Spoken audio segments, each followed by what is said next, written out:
Well, Chris Popper, I'm joined by Dr. Marc Gousse here in AOS 91, and it's hard to believe we're taping this on August 15th.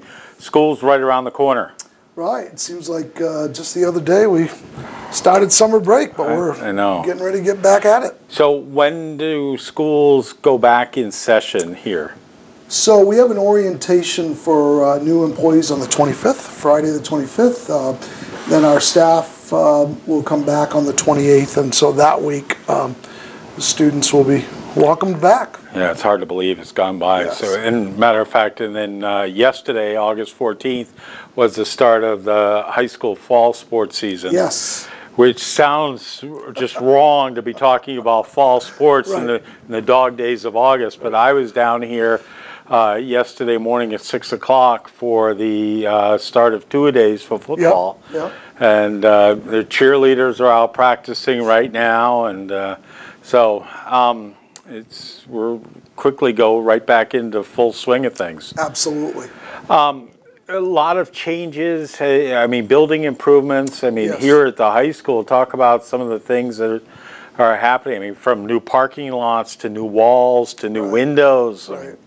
Well, you know, first off, I think a lot of credit goes to our maintenance and custodial staff. They do an amazing job trying to deal with all the changes. But if you walk through the buildings and see the wax and all the cleaning they've done is just phenomenal. So yeah. Hats off to them. But yes, many projects from security upgrades for students and staff to major projects that were approved here at the high school. The walls and window project, which has moved forward, and we are on schedule. We'll be ready to start. No problem there. And I was thinking that there might be a snow day or something in September, but everything's coming together. Everything's coming together really, really well. We are on schedule. Yeah. We're on track, and the contractors and the staff have done an amazing job. And that includes working around with the major paving that's being done. And so I think people, when they come in on board, they, certainly pride was never an issue here before, but it just elevates that. And people can be really proud of what the whole parking lot area has been repaved. And, yes. And that's a major undertaking. Yes. So they're just finishing up with some of the curbing and the striping, but that'll all be done. And we had to, Bunky had to move a bunch of things down with the around because of that paving, but we'll be okay. It's kind of like all the improvements to the roads on the island. A year from now, we'll be in a better place. Right. All right. Bus schedules. Yes. Bus schedules are going out into the Islander, so they're available there. And in addition, people can certainly go to our websites, and the information is posted on the websites. And if there are any further questions, they can always call the schools or call our office with any individual questions. There are a lot of forms that go out at the beginning of the year. I mean, I remember when my kids came, and even as my wife is a teacher, I mean, it's so important that parents fill out those forms. Yes. From free lunches to everything. Well, absolutely. I mean, things that, outside of making sure that kids are eligible and for whether it be free reduced lunch but just upgrades to information from health and safety standpoint. Emergency contact forms. Contact information. We really want people to take a look at that at a minimum once a year and update that and get that information into our system and our database to make sure that it's accurate.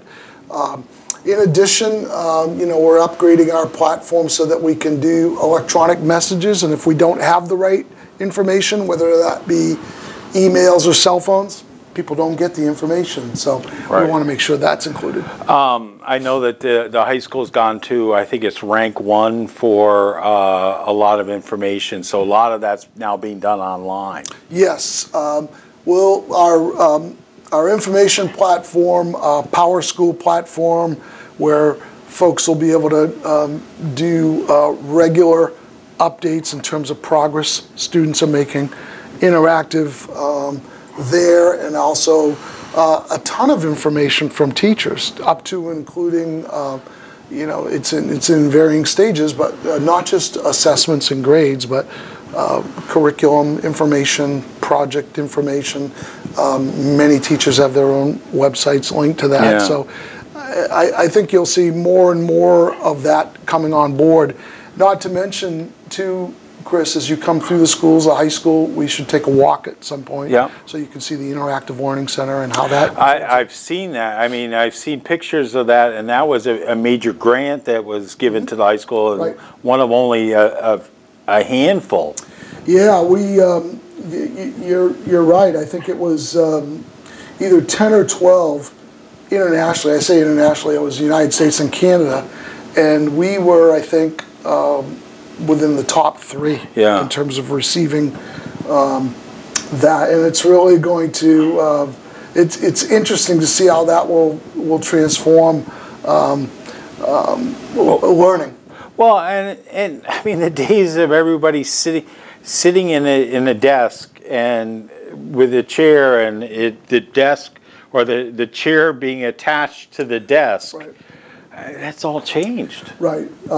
It is. That, you know, different people learn differently, and having a number of different platforms for kids and teachers, I think opens up a lot of opportunities to make sure that we're meeting the needs of meeting kids where they're at, but also, you know, there's a lot to be said for the traditional pieces too. So we haven't thrown the baby out with the bathwater. Right.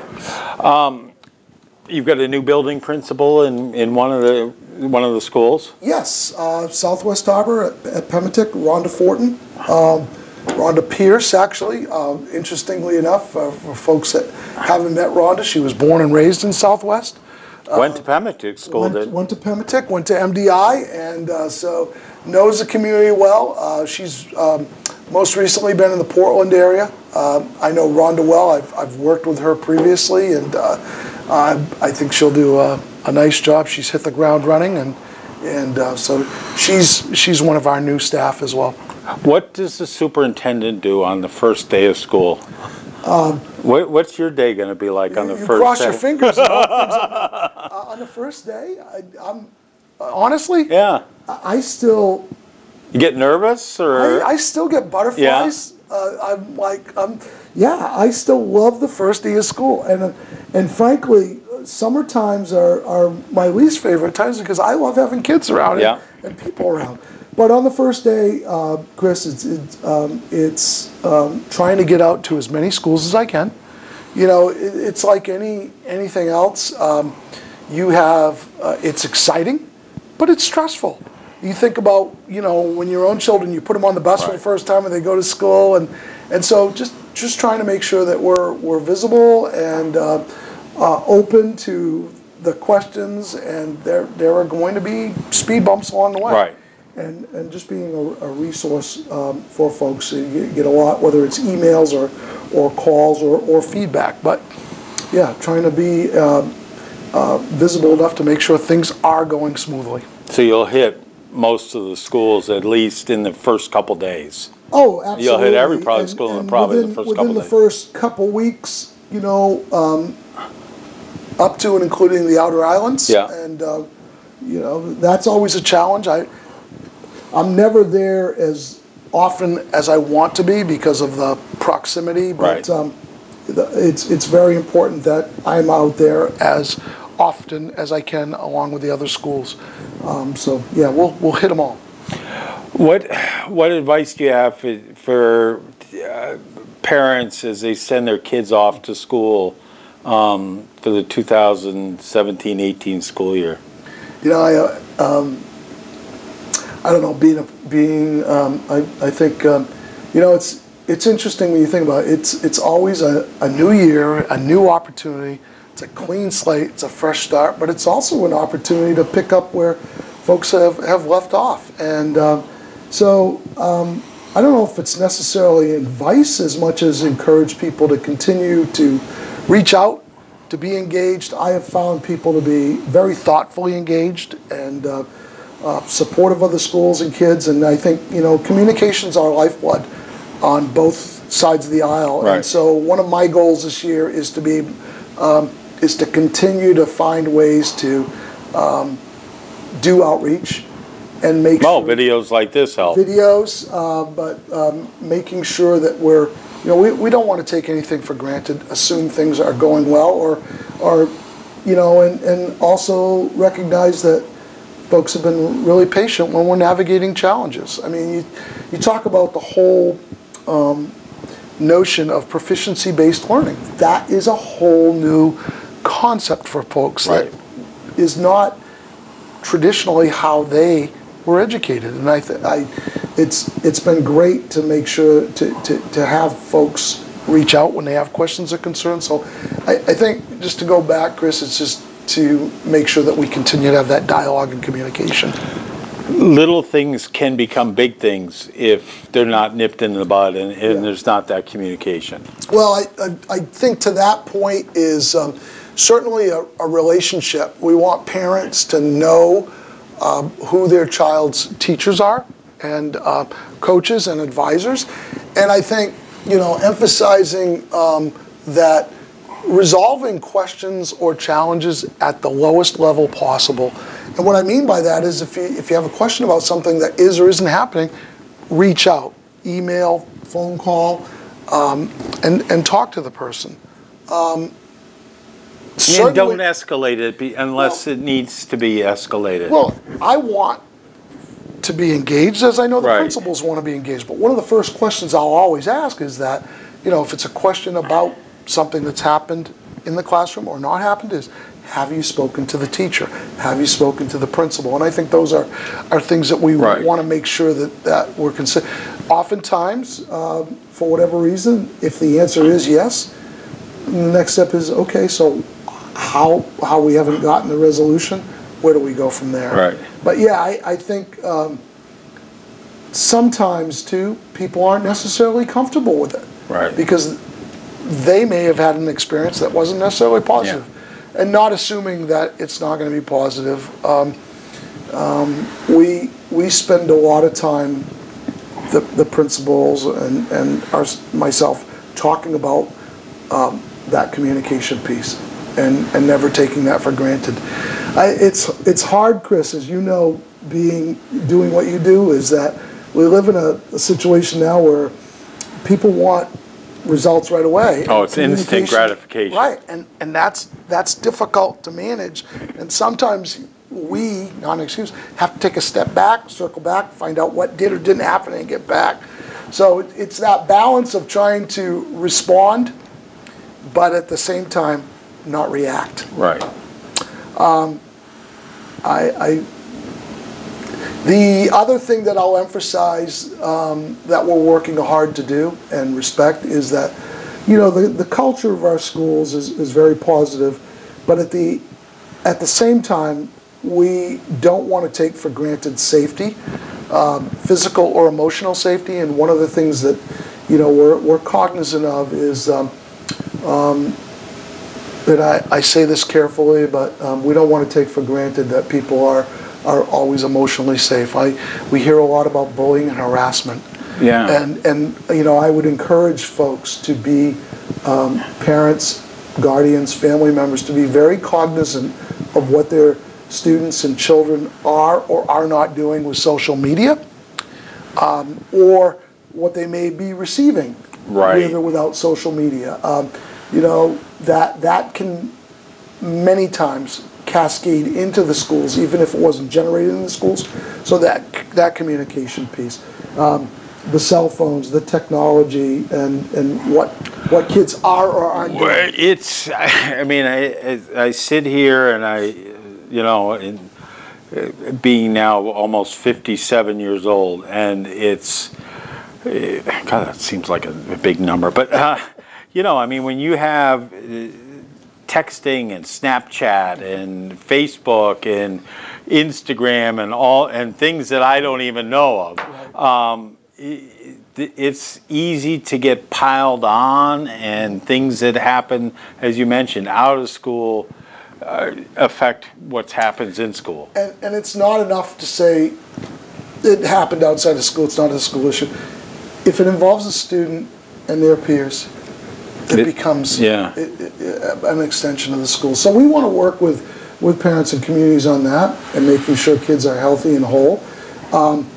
So there's that aspect of it, and certainly I believe, and I don't want to get the data wrong, but I believe I heard on a talk show, pretty reputable one of the Sunday morning media, that 50% of students have reported across public schools nationwide at some point some form of bullying. Of the 50%, 25% of the 50 have reported a repetition of that. Yeah. That's a startling figure. It's scary. And I think, policies and procedures have their place, but more than anything, a culture of dialogue and communication. And, these are unprecedented times in our country now with things going on. Oh. And I think we want to encourage communication, voice, dialogue, tolerance, and continue to promote that. That is part of a responsibility of educating and living in a free and democratic society. So balanced with respecting people's individual voice and peace outside of school. So there's that. There's also the physicality of schools, and I say this carefully, but pretty much anywhere you go today, whether it be a hospital, a private company, there are protocols to come in and out of, and again, we have to assume everybody comes with a good intention, but we need to do filtering in terms of why are people here and how they're entering and egressing. And so you'll see some protocols that are not out of the norm, and some requirements for sign in, sign out, buzz in, buzz out of schools. Our schools were in different places, and we're working to address that as well. So that's another piece that will continue to be addressed. Is this a summer beard, or is this the new Dr. Gousse? No, it's we went on a retreat with the principals, and so I just something different, Chris. I didn't think that would show up on the camera, but we'll get back at it. All right, just had to ask. The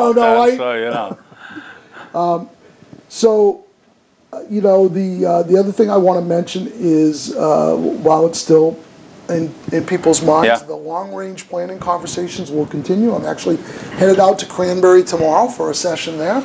We'll do a couple sessions out there, one on Frenchboro, and then soon we'll be able to release some information out to the community in terms of this is what we heard and some recommendations. And I think we're well positioned to do that in advance of our upcoming budget cycle. We're also really eager to work with our teachers and union representatives. This is a year where it's a collective bargaining negotiating year, and I think it's safe to say that we're very fortunate. We enjoy some outstanding results in our schools, which is a direct reflection on our staff, and we know we have outstanding staff, but we're hopeful that will go smooth and result in an agreement that is satisfactory to all sides. All right.